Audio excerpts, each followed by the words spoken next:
Hello, I'm Kdude, and welcome to the very first devlog of a game that has no name. The game is in the tower defense genre, where you place troops to defend against ongoing waves of enemies. I've always loved tower defense games, going to the library in the morning before school started, hopping on a computer and loading up Balloon's tower defense, or even going on Club Penguin and playing System Defender.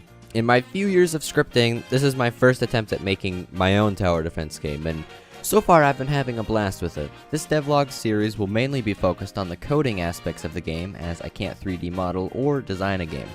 I'm a hacker man. I see a keyboard, I type print hello world. I'm not the only person working on this project. The man with the plan, so to speak, is Celex. Hey. He does the 3D modeling, UI, art, game design, all that. Very important stuff. Today we're just going to be getting into the base of the game, getting enemies, upgradable troops that can attack and do other stuff, waves and health and all that stuff. So, without further ado, let's begin. To start off, I wanted to get the enemies working on the server. My plan was to use client-side rendering to reduce lots of the server-side lag, but we'll get more into that later. For now, let's just start with the server side.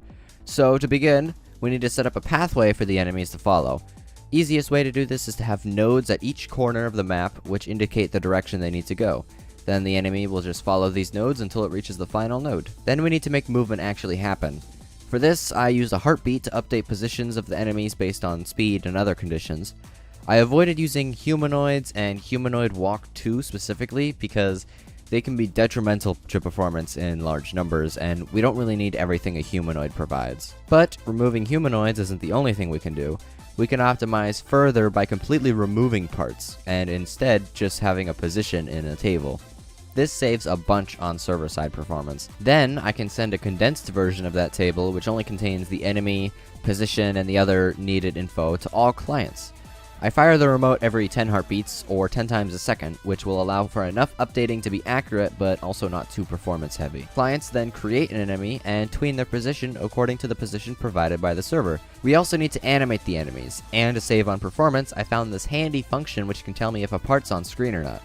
And using this, we can stop animations while off screen, saving on a lot more performance. Putting all this together, we get an enemy system that just works. The performance is high. Now that the enemies are ready, we can work on things like waves and health. So, using a module, we can define what enemies spawn on what waves, how fast they spawn, how many spawn, and delays until more enemies will spawn. We can also set a time on the wave, and once that time is up, we can skip to the next wave, keeping all the existing enemies and spawning new ones. We can even set the timer to be infinite for special occasions like boss waves, which won't continue until all the enemies are dead. Once an enemy makes it to the end, all we have to do is reduce some HP, and since we already have the function which will destroy the enemy at the end, this is pretty easy. Now we need the game to actually end once our HP reaches 0. This is also pretty easy. We just stop enemies from spawning, delete all our existing enemies, and voila. But now that our enemies can spawn and kill us, we're gonna need a way to defend ourselves. Now, troops are easily the most difficult part of what I've done so far, as a lot goes into them. To start, we're gonna create a module which lets us define stats, attacks, and other information about our troops. Now we need a way to actually place down our troops. To do this, whenever you click on a troop, I begin a placement mode, which will set a troop model to follow the mouse. And it'll also show us the hitboxes of the other troops and obstacles that can't be placed on. We also need a UI which tells us controls about the placement, and I just have that follow the mouse. I also added rotation, even though everything's a square, so rotation won't do anything for placing things in specific places. But you can face them the way you want, I guess, so that's nice. Now this placement mode is finished, we need to actually place the troop. So every time we click the mouse, if we're in a good area, we can fire a remote to the server which will place the troop. It'll subtract the money and fire another remote back to the client, which means, yep, more client-side rendering. So on the server, troops are simple hitboxes, which let us check if the troop can be placed in that place, to prevent exploiters from placing wherever they want. Now on the client, once we receive that remote, we have the position the troop is placed, we can begin animating a troop in that position, and anytime you hover over it, it'll show you the range. Now that the troops can be placed, we also need to actually be able to upgrade them. So to start, we need to get whenever we click on a troop and begin showing a UI.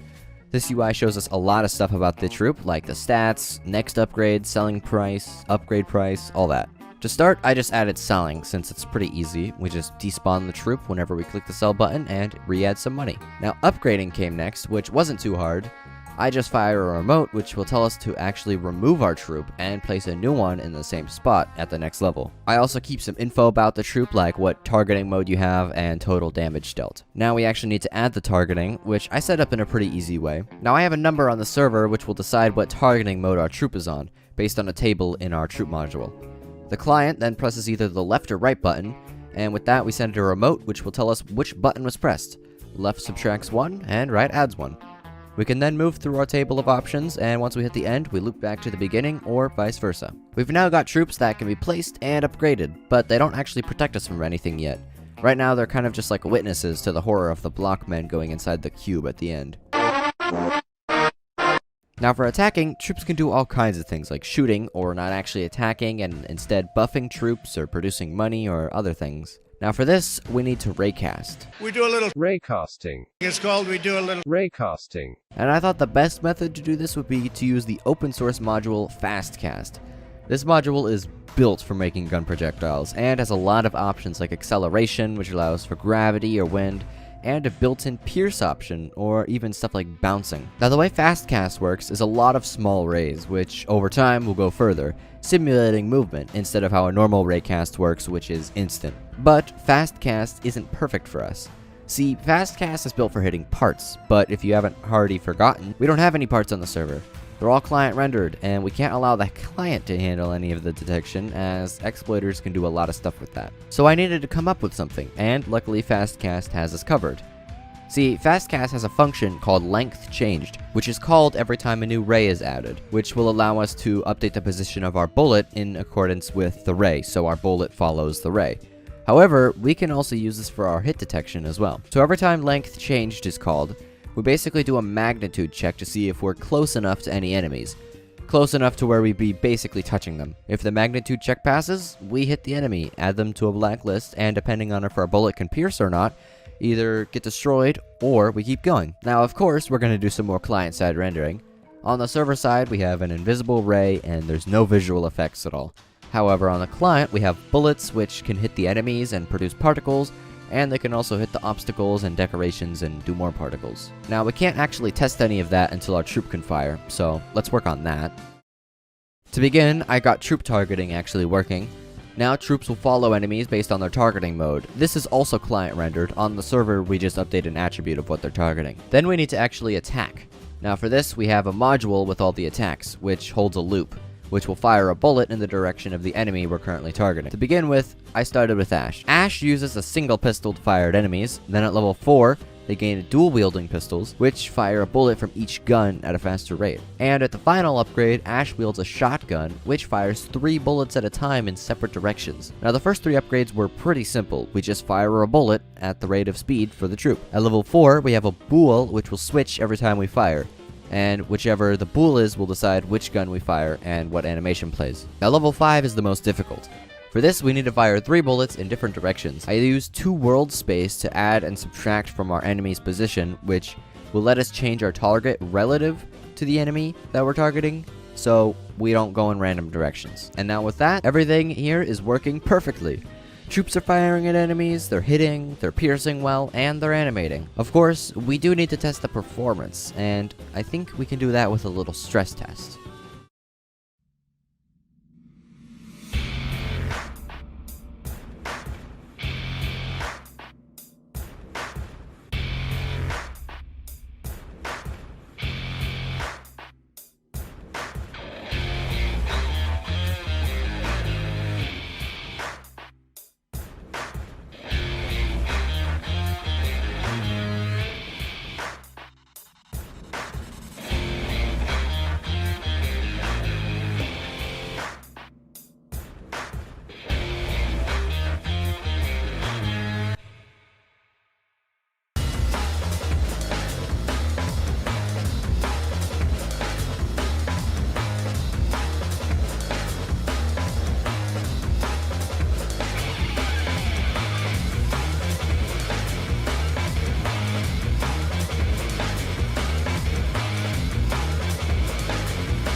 Now this does look pretty laggy, but keep in mind this is thousands of enemies and thousands of bullets being fired per second.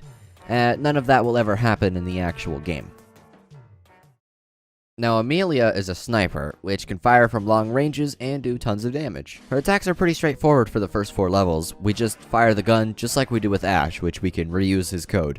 But at level 5, she gains a new ability. Now this new ability is every 10 seconds, Ash drinks an energy drink, which makes her do 20% more damage to bosses for 6 seconds, and she does this on her own. Now for this, we need to add another loop in our attack, which sets the damage buffs up.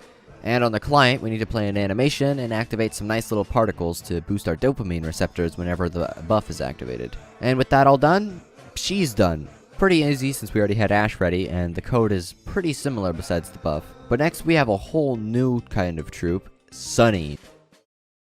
Now Sunny is a farmer. He's gonna produce cash for us and do nothing else, which means my whole projectile system is worthless here. Now the cash comes in forms of collectible drops, which actually need to be picked up or they'll go away and decay. Now only a certain amount will spawn per round. However, on boss waves, double drops will be spawned and will spawn instantly instead of throughout the wave. Now I had to make a whole new system for this, and this was really daunting. Like, this is gonna take days. It's gonna be a really hard task. Just kidding. I thought it was gonna be a lot harder, but I got it done in a few hours. So to start with, we have a loop, which inside has another for loop, which spawns the drops until we hit our limit for the wave, or until the next wave starts. If the next wave starts and we're not finished, we just drop the rest of the drops and move on. We also need to decay the drops after a time and stop them from being collected. Now server side, nothing shows up, so... You know what that means? No, what are you doing? What are you doing? No, what are you doing? What are you doing? Stop!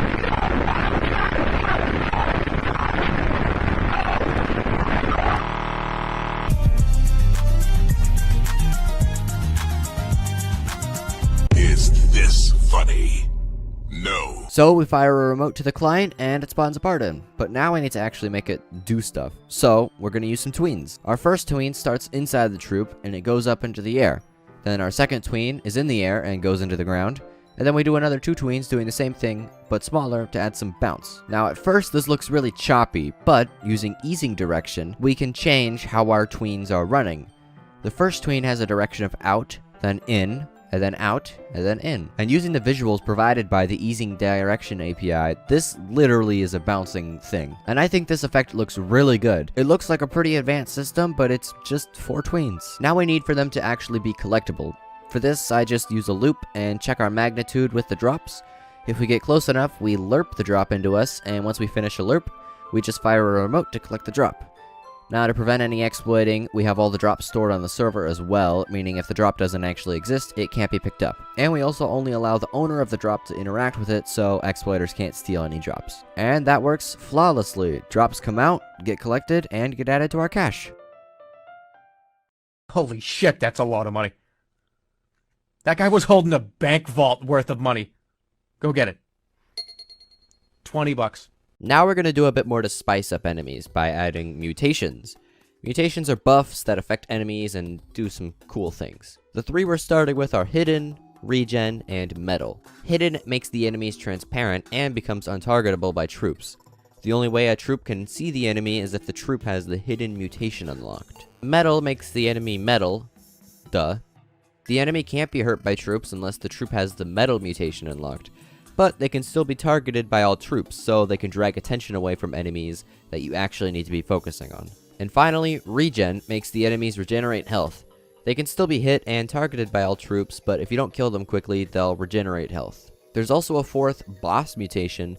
However, it doesn't do anything on its own. It only exists so Amelia's boss damage buff will work. So to start, I made it so that enemies can't be hurt unless the troop has the right mutations unlocked, excluding boss and regen. Next, I changed how targeting works, and made it so that hidden enemies can only be detected with hidden unlocked on the troop. Finally, I made it so that regen enemies will regenerate health. Currently, it heals 5% every 2 seconds, but we're still experimenting with the numbers. And everything works. Hiddens can't be seen, metals won't take damage, and regens are annoying to kill.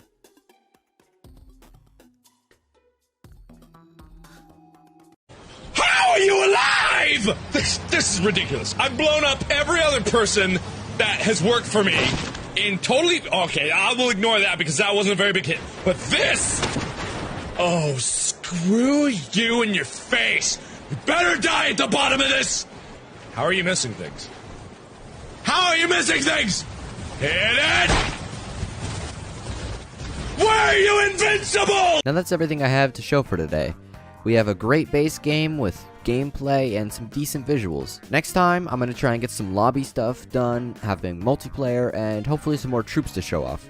And maybe a name for the game too, but that's probably going too far. Now, speaking of that, I want to try to get a devlog out hopefully every 2 weeks if things are ready, but if there's bugs or other coding issues going on, it might be delayed. Now, this devlog was made and recorded after everything was already complete, so I don't really have much footage of bugs and things going wrong or any coding, but the next devlog will. We have a Discord in the description if you would like to stay up to date with the game and how it's going, and maybe some leaks before devlogs come out if you want to be up to date on everything as fast as possible. I hope you've enjoyed taking a look at everything I have ready for today, and thanks for watching.